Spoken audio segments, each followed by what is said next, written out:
And so the answer is, how do you circle out of that?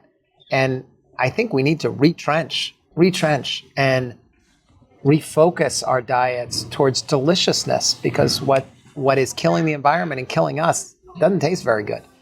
And that's the real tragedy. That's the real tragedy. You know, food is such an opportunity to not just connect with the world around you, but to become a pleasure focal point for your life. That was Dan Barber, and you're listening to The Regenerative Journey. G'day, I'm your host Charlie Arnott, an 8th generational Australian regenerative farmer. And in this podcast series, I'll be diving deep and exploring my guests' unique perspectives on the world so you can apply their experience and knowledge to cultivate your own transition to a more regenerative way of life.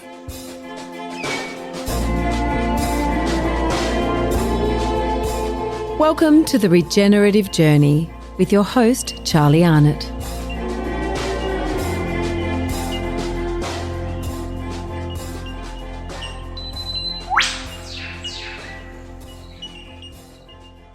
G'day, welcome to The Regenerative Journey and welcome to this episode with Chef Dan Barber. I became aware of Dan and his wonderful chefing activities a few years ago when he was in, I think it was season 1 of Chef's Table. I think it was a Netflix show. And it was an absolute honour to finally be able to catch up with Dan at Stone Barns. This is about an hour north of New York.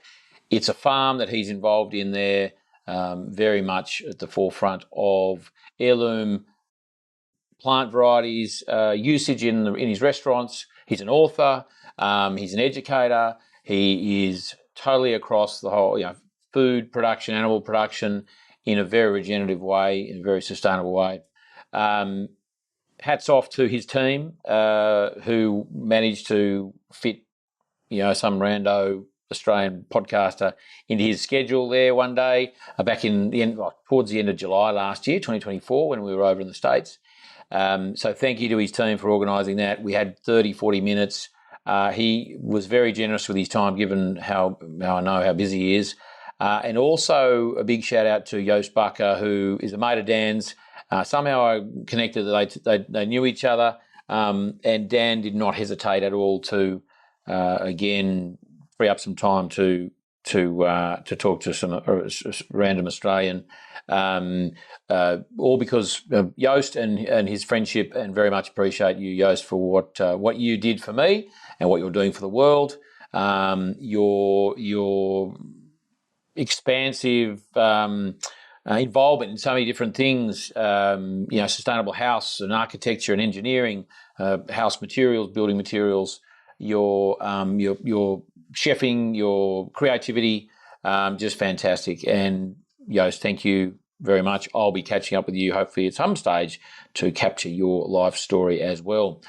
Back to Dan, wonderful setting in the garden there at the cafeteria garden, and loved every minute of it. I was a bit nervous going into this one, given Dan's notoriety and the fact that he probably takes, I don't know how many interviews a week, how many tens of thousands he's done in his lifetime over many years, and hopefully my answers prompted, kept him interested. It certainly prompted some wonderful answers. So I hope you all enjoy this episode of Regenerative Journey as much as I did recording it with Chef Dan Barber.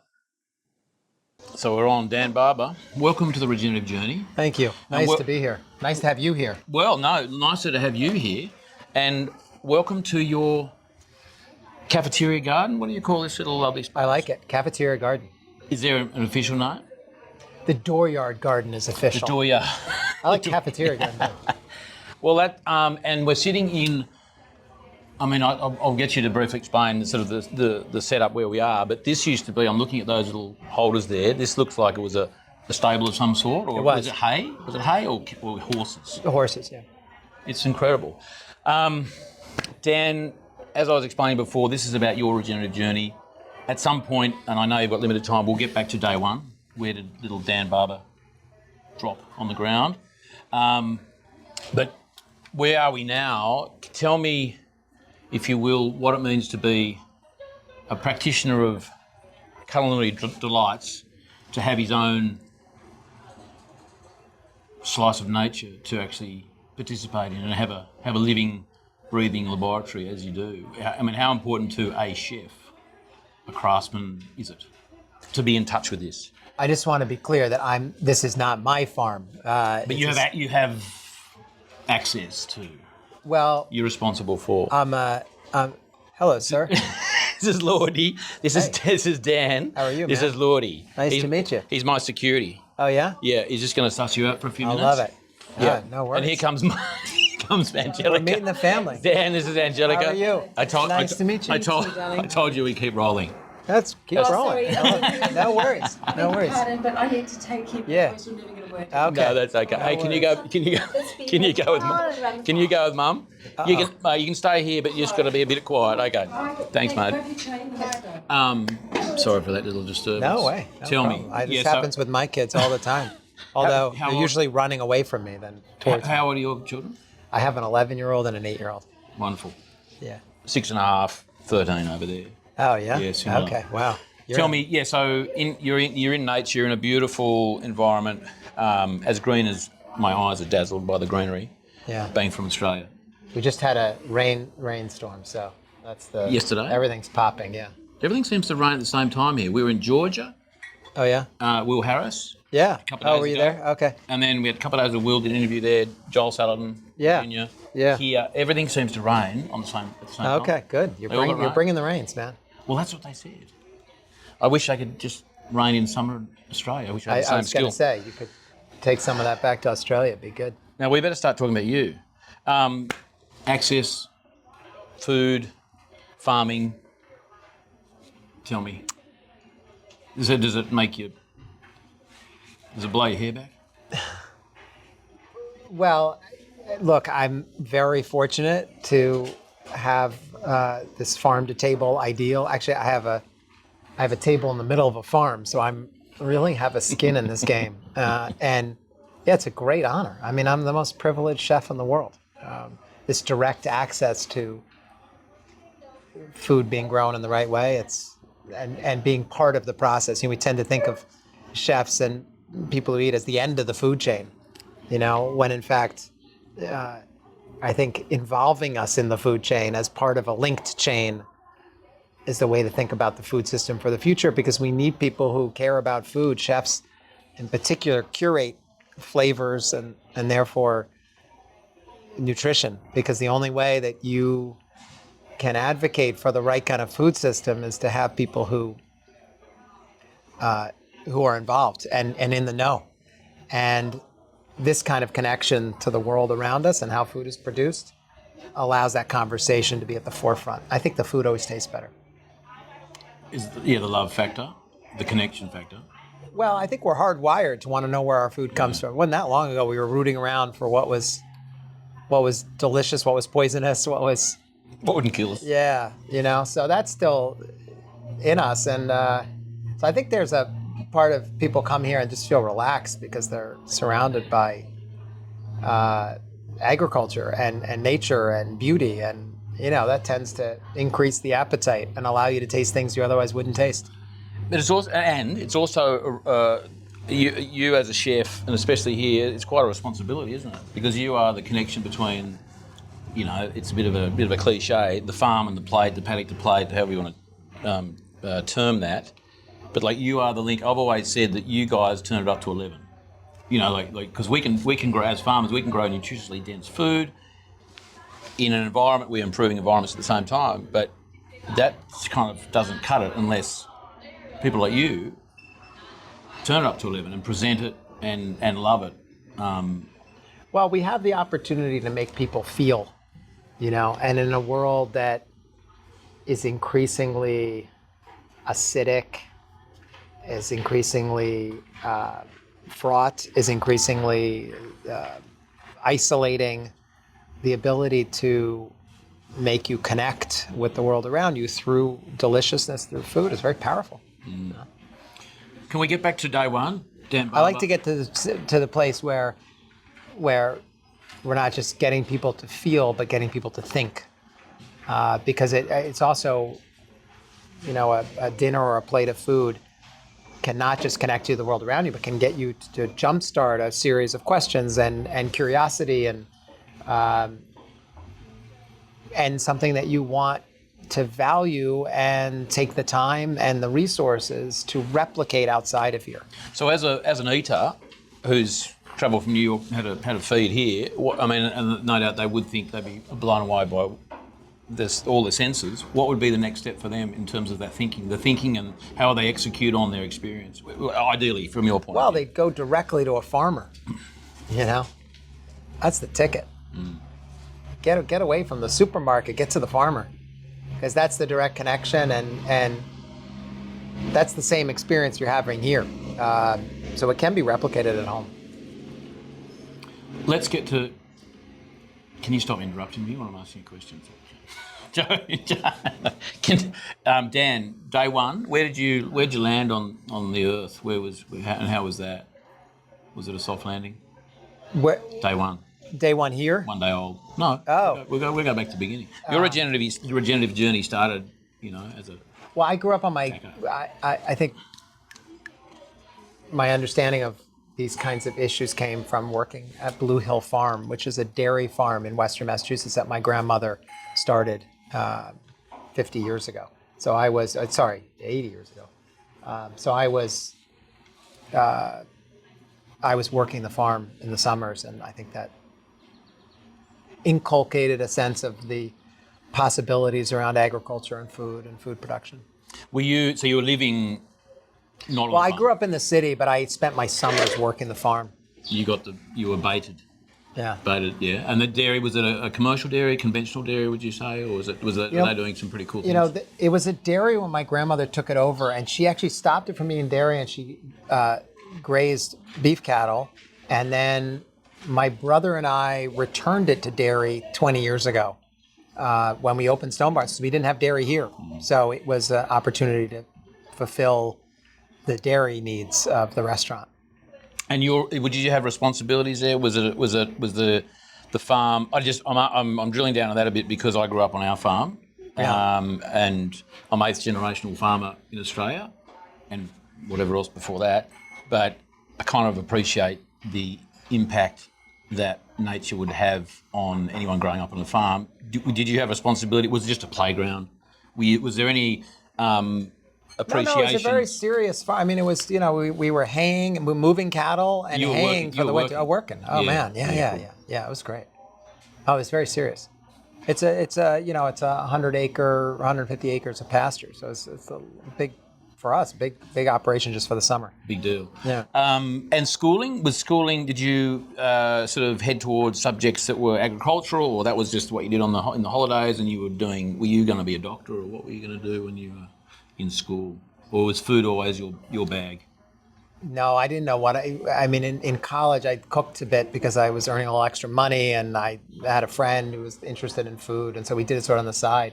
I was thinking about becoming a writer, actually, so cooking was a way to gain some money on my way to writing. And at what point did the cooking as a financial, kind of means turn into something like, actually, these pans are okay? Was there a moment? I ever had that Was there a moment. hamburger you were cooking, you went, oh my God, this is unreal? No, unfortunately, no. I had a moment 14 years ago when a breeder walked into my kitchen, a squash breeder. Yeah. Oh, yeah, cool. Yeah, and I asked him, if you're such a great squash breeder, because he was quite well known, why don't you breed a squash that actually tastes good? Now, why do we have to add maple syrup and brown sugar to squash? And that was a moment that changed my life, and actually weirdly got me to see the power of what I'm doing in a different context, which was having a conversation not just with farmers, which a lot of people have, and is becoming more recognized and mainstream, but conversation with breeders, the architects of seeds and how seeds perform, and flavor is all in the recipe they're writing. So that was an aha moment for this, what I'm doing has reverberations not just to the farm, but really to the blueprint for how our food system works, because it really does start with seed. And was that here? Did you say 15 years ago? Yeah, So you were right here, right down, right over there. So for the first 5 years, I mean, Well, obviously- for the first years of here, we were very much farm to table, and what are we growing here, and also farmers in this area, how are they growing? What's their rotation? What's their soil like? I got very fixated on those criteria, because my food, and I don't know where this comes from, but my food's very simple. If you eat at my restaurant, it's like, I get very nervous when there's more than 3 ingredients on a plate. There's usually 2. So I'm very unplugged. That's not in keeping with how most chefs are these days. And because of that, I was forced to really make sure that what's on the plate sparked, had a spark to it. Was really convincing for people when they took a bite. And so I got really good at making sure that the ingredients I put on the plate were bullseyes. And to do that, you have to connect with a farmer. To do that, you got to get to know the farmer. To do that, you got to get to know what kind of soil you got. You get into a big conversation. That's what this place is and was when we opened. And it educated me as a chef. It wasn't until that conversation with the burrito that I started to think, like, for all the onion peeling that I'm doing, I haven't gone far enough. Because in many ways, when the farmer plants the seed, the cake is already baked in a lot of ways, because that genetic blueprint is in there. Now, if the farmer does a good job, the genetics are expressed, and you get incredible jaw-dropping flavor and nutrition. And to do that, you need biodiversity and you need healthy soil, and so a lot's taken care of. But if the genetics are not there, you could have the best farmer in the world, and nothing gets expressed. So genetics are a big part of this. And I didn't appreciate that until pretty late inning. I saw recently your post about your sweet garlic. Sweet garlic, yeah. I think we've got some of them in our garden. Garlic and leek are just doing their thing in the garden for years and years, and then it's like, I don't even know what you are anymore. No way. But delicious. That's I don't good to know. hear. I could be wrong. An Australian version. Very hard to have them cross. So if it happened, you should put a fence around it. So was your garlic?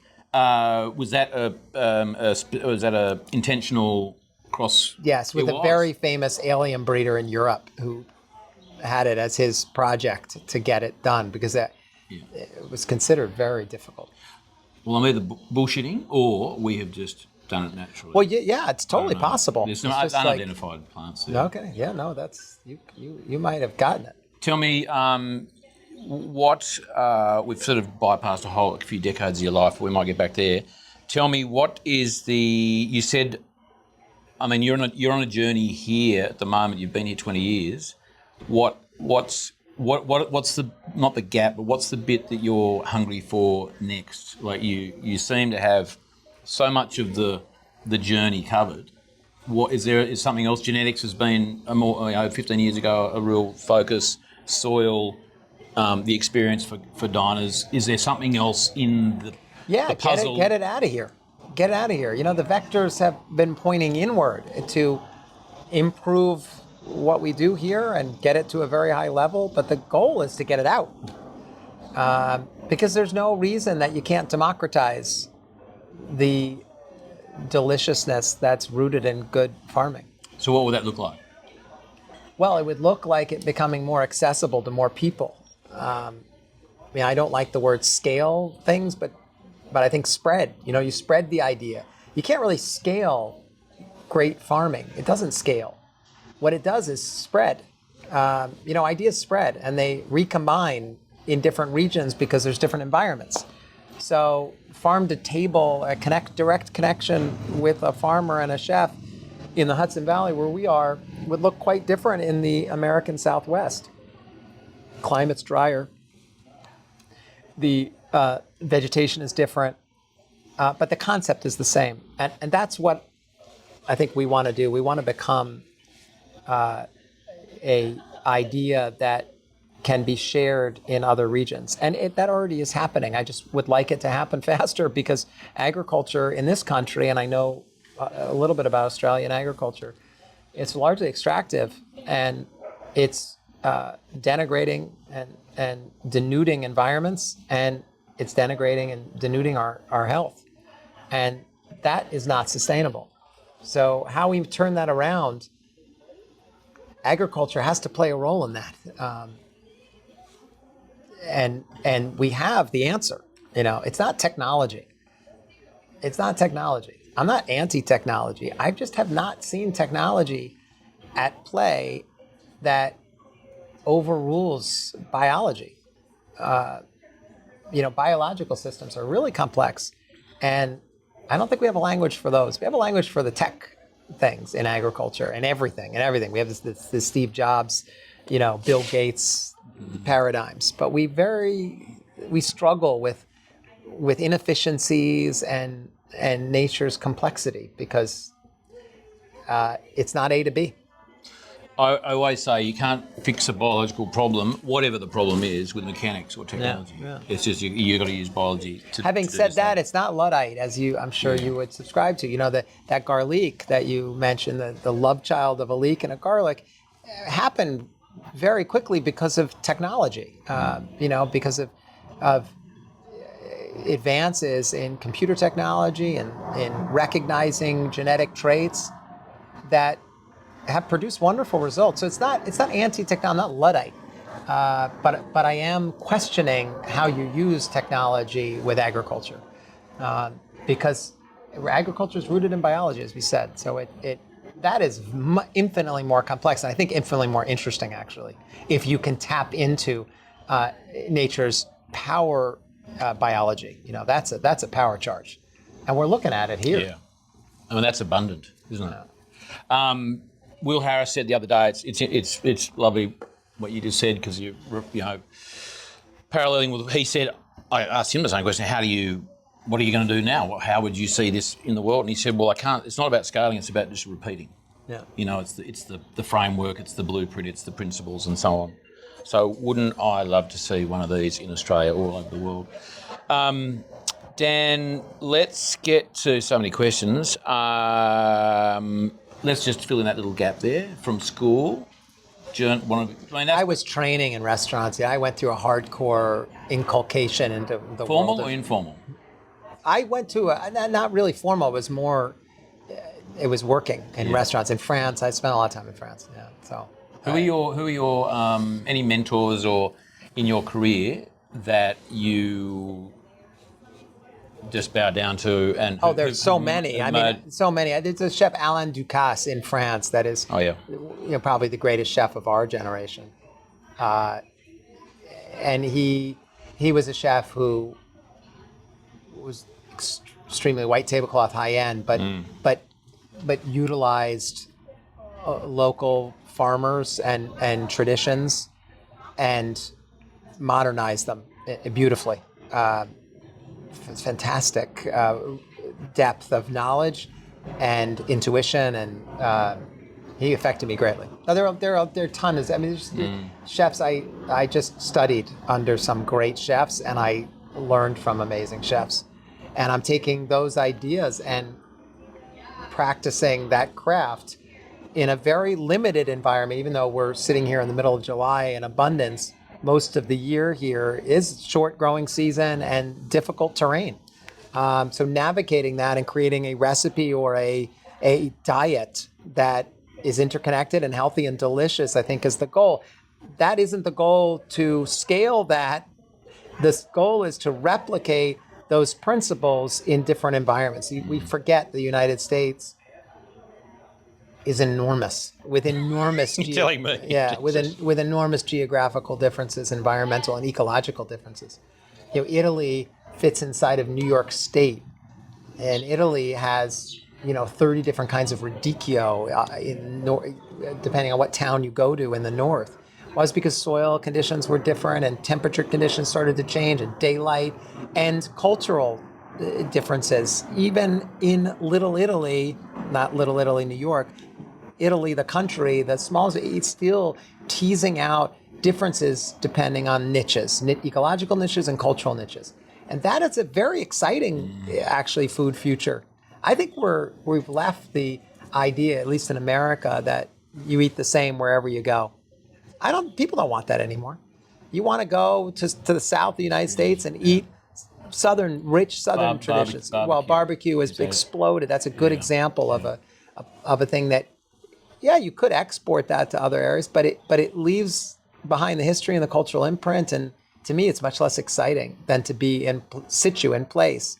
And in the Pacific Northwest, there's a kind of ecological niche of abundance, of incredible ecological strength, and that's there. As Michigan, there's certain, it's just everywhere in our country we have the niches, and I think people, as they travel more, look for those niches. They don't look for the same thing. That's very different than when we opened Stone Barns, which is only 30 years ago. It was all about, you were ranked in like what dishes you presented in your restaurant. To be a high-end restaurant, you had to have lobster, caviar, or foie gras. You had to have a certain kind of, and if you go back to the 1970s, God, it was even worse. You go back to the 50s, it was, you knew what you were going to order before you even went out to a restaurant. You knew what was going to be on the menu. Sure, yeah, sure. Okay. It was like, and chefs were unnamed and unknown. They were drunk in the basement, living the average age of 40. It was a miserable life, and it was the maitre d' and the front of the head of the restaurant staff, the manager, the maitre d', the owner, who had a repertoire of dishes, classic dishes, that you were ranked on how well you prepared them. And that was safe, right? Very safe and very boring. So tell me, what was the... Chefs exploded that. They broke the chains. That was the Nouvelle Cuisine chefs of the early 70s and later 70s, that said, we don't want to have our names buried, and we're artists and we're craftsmen, and we're going to take advantage of the morning market. That was a first. And they simplified food, and they were technically at the highest level, but the simplicity and the ingredients and the regionality of what they expressed was extraordinary. And it changed food forever. In this country, I'm a disciple of those Nouvelle Cuisine chefs. So I'm taking that idea a bit further because I have the luxury to do so here in this environment.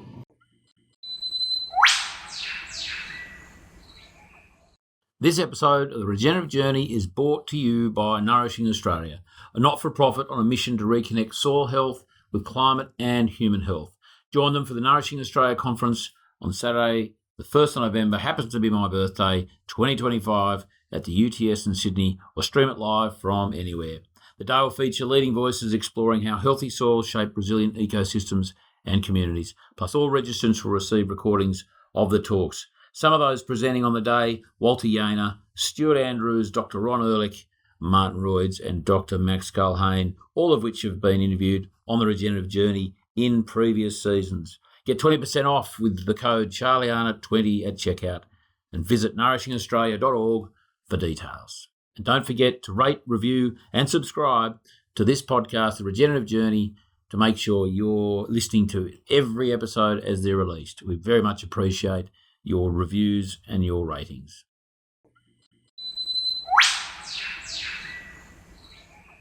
There's a reputation, at least in Australia, Nouveau Cuisine was, you can guarantee it was going to be a very small serve. That was the biggest thing. It was like, oh, that's really fancy and really small, and I want my money back. You know, that was a kind of a thing back then. That was an unfortunate phase that Nouvelle Cuisine went through, and I got captured by the media. But the thing that was lost, I think, in the story of Nouvelle Cuisine was these leading chefs who revolted against the dictates of tradition and wanted their name on the menu. And you got the restaurant, Paul Bocuse in France. Like, it was just craziness that you would go to a restaurant and see something unexpected, or flavor combinations that were unexpected. It seems so crazy, but it was only 50 years ago, and today, you're ranked on how differentiated you are and how specific you are to place and part. That's very exciting.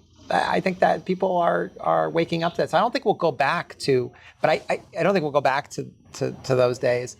I think, in fact, that drive towards differentiation and niches and taking advantage of your locality will bleed down into the culture. I think the days of mass audience for particular foods is waning. That's not to say we're not going to have hamburgers in this country. But as you can see, the explosion of even hamburgers has been localized.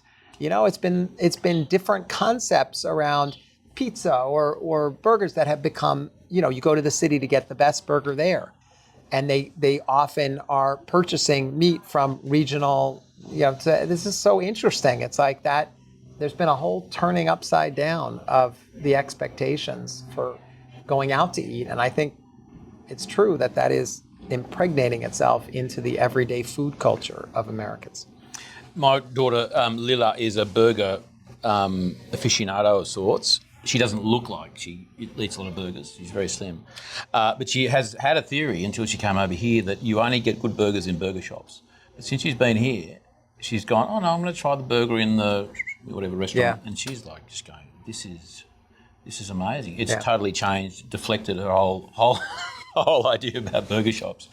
Tell me, Dan, is there a deflection point that we are heading towards, good or bad? Do you have any insight into the future of food in, let's just stay in America for the moment, where we're heading towards, a tension event, a deflection point that's either good or bad, like in terms of the evolution of food culture and farming and I think we're headed into an inflection point where we can't sustain a world where food and agriculture account for 35% of greenhouse gas emissions.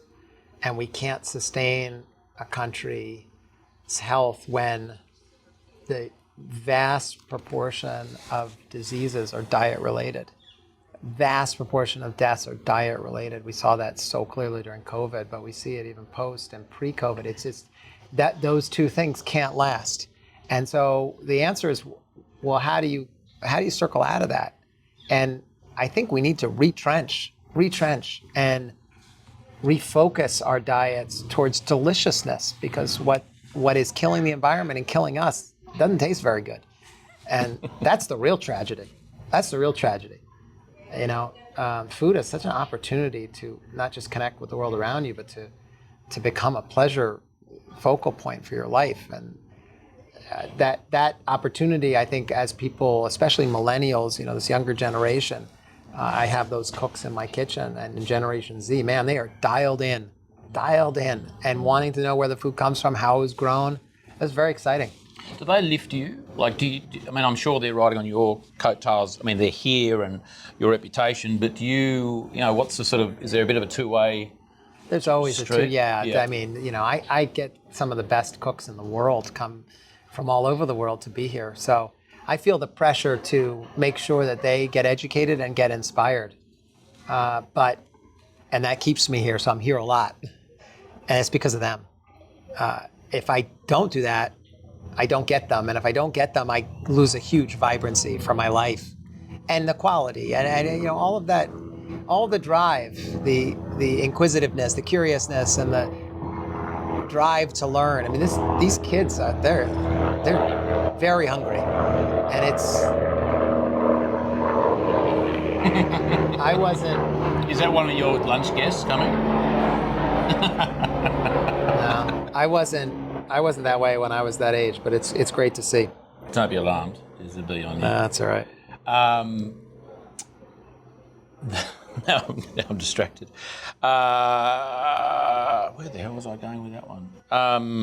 Tell me about the Centre for Food and Agriculture, because when I walked in and I met Elizabeth from Communications, a lovely, lovely girl, and helped just get her set up here, I was like, this feels like an agricultural university. It had it's quite grand. And see, Elizabeth is a good example of that, because she came as a front of the house server, it was very clear that she's super bright, inquisitive, very talented writer and speaker and just a communicator with guests.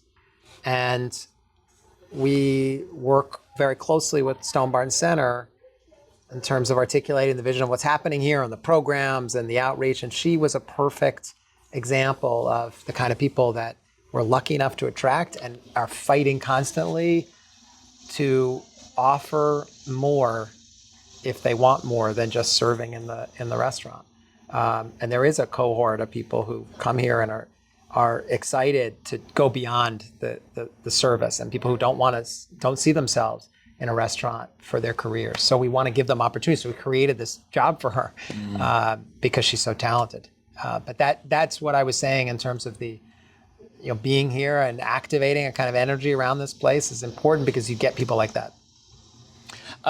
Tell me, how do eaters and... I didn't just say that because she can hear us.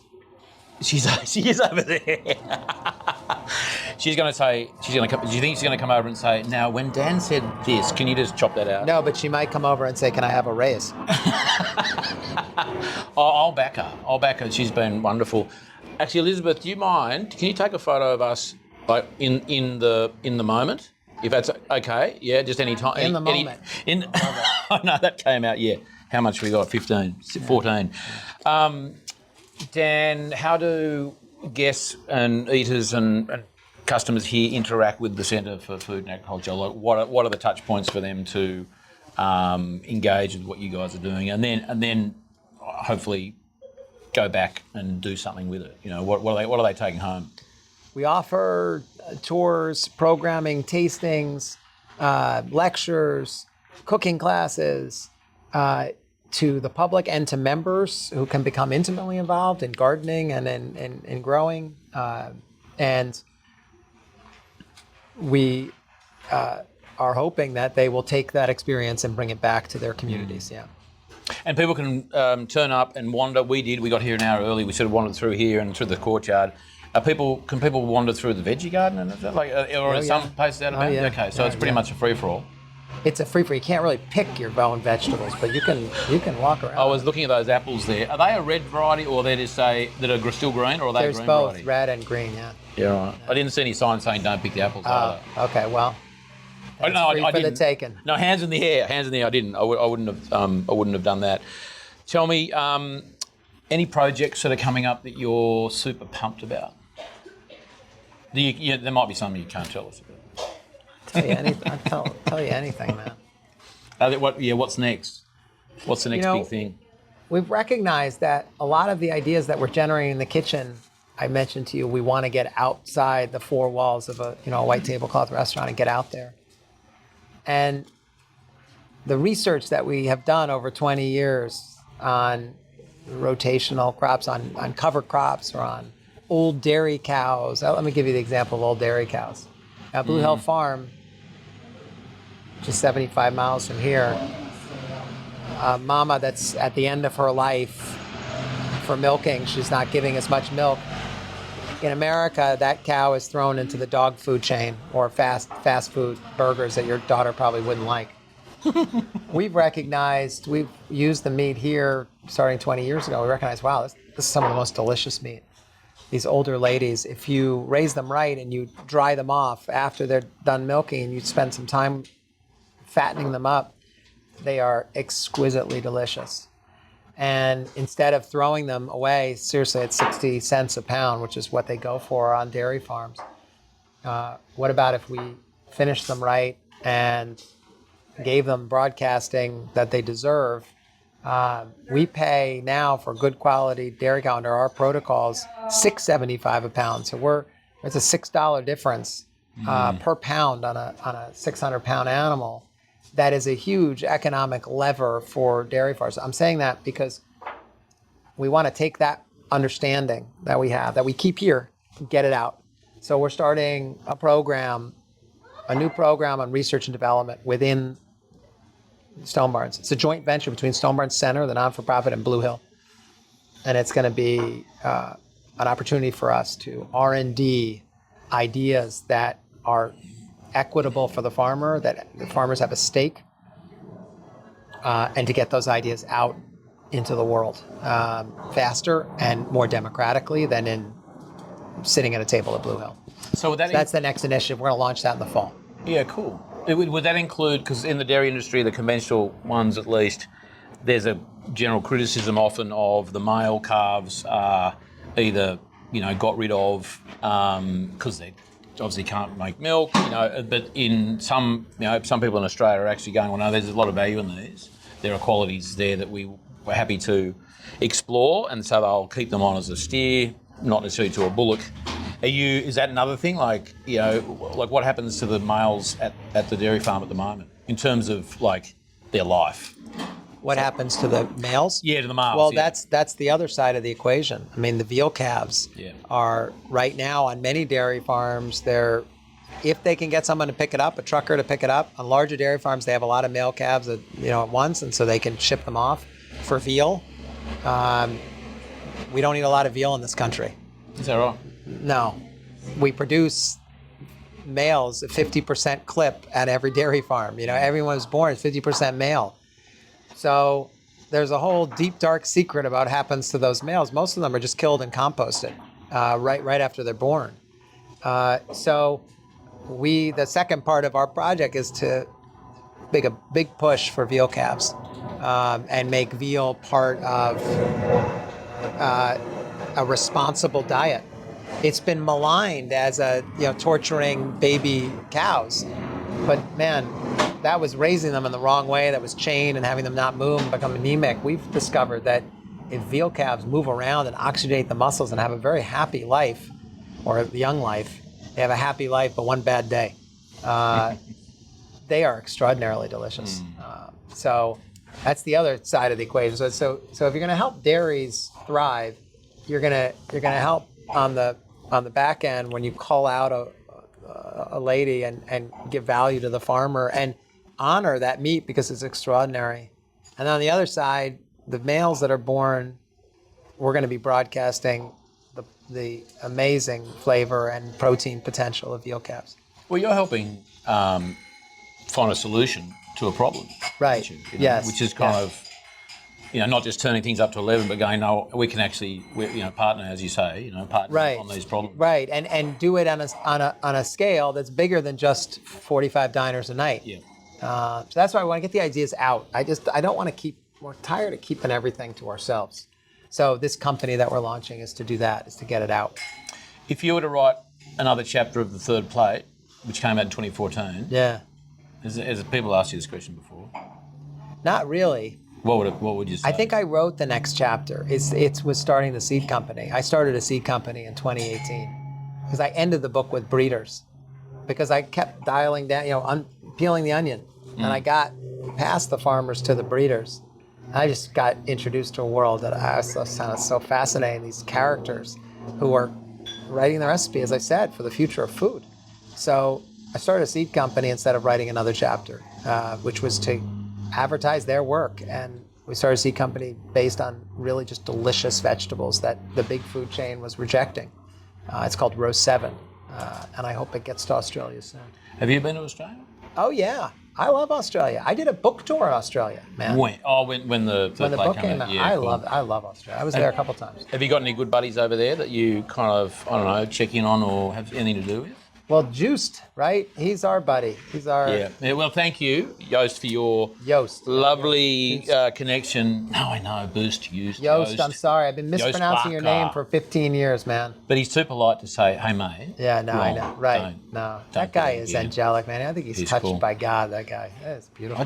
Don't pump his tires up. Yeah, you're right. Keep him level. But he's very clever with his zero waste stuff, his construction, the sustainable materials. I actually don't know, and he's a florist. I don't know how he does it all.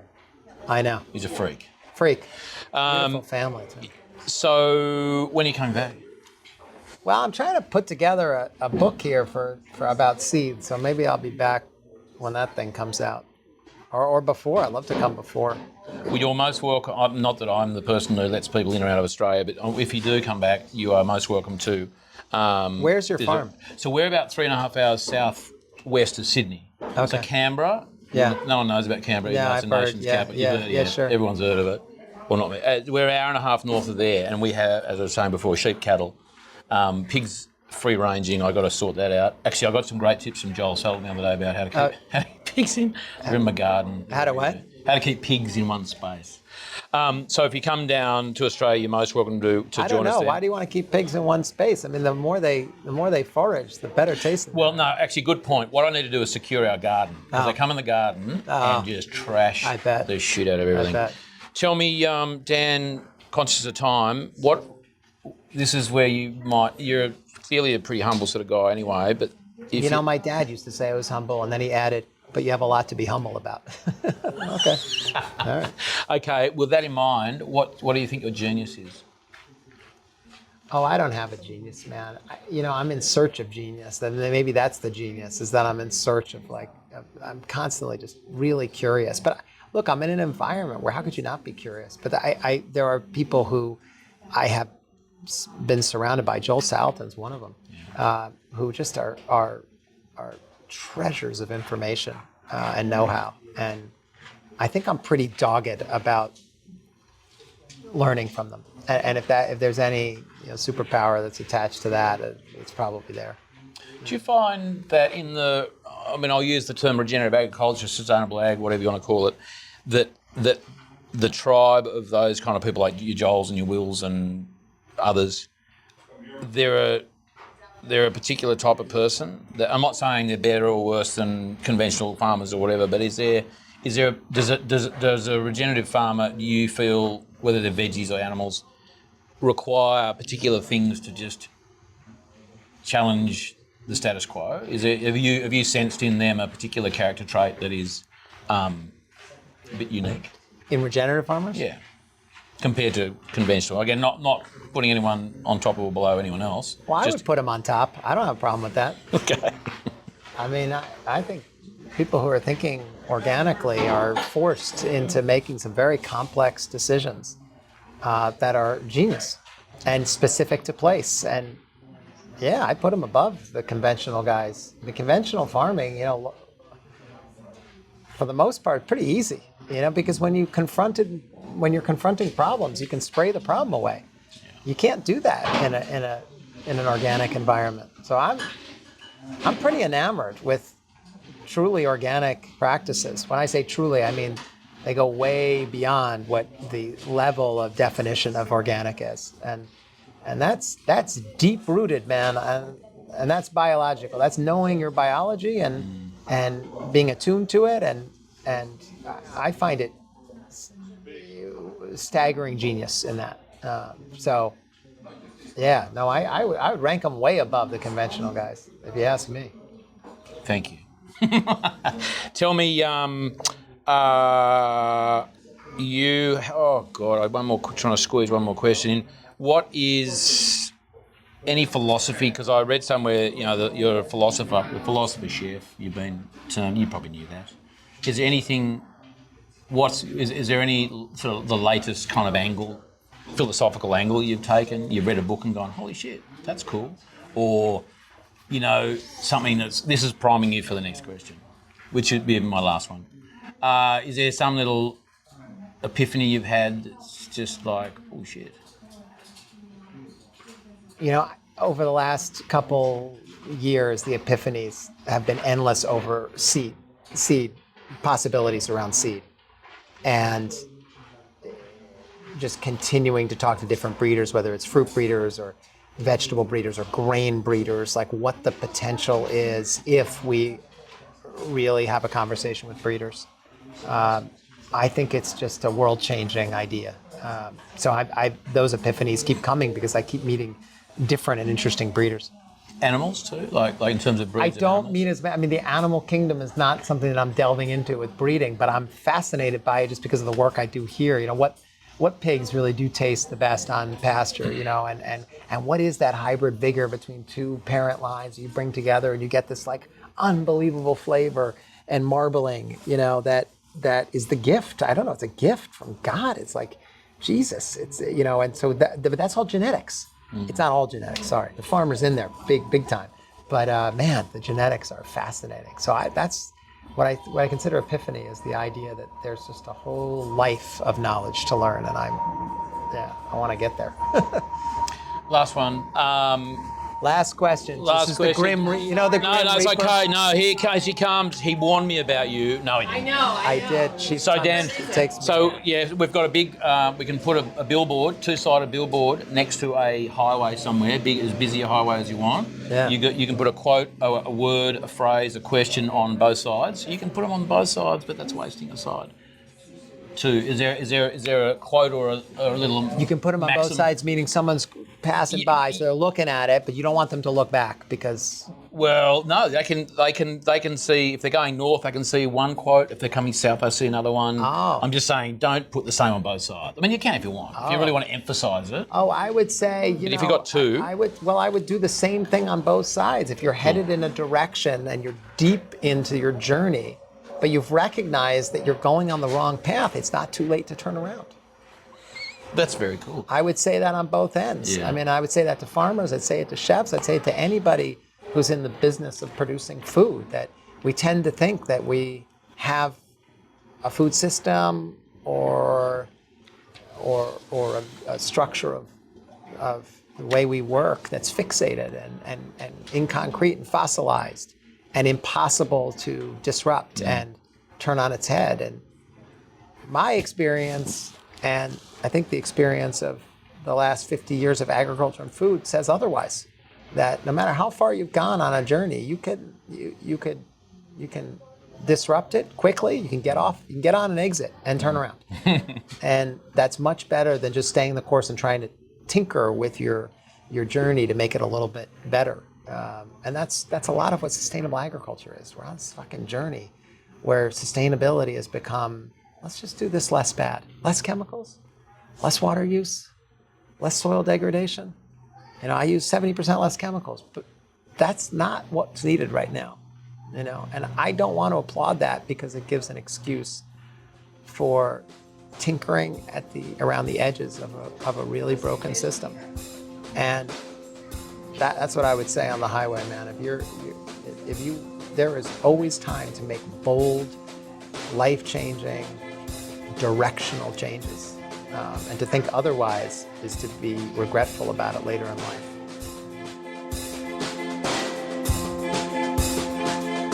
If you enjoyed this episode, we'd love your support by subscribing, rating and reviewing The Regenerative Journey on your favourite podcast platform. You help us reach more people and keep the show thriving for seasons to come.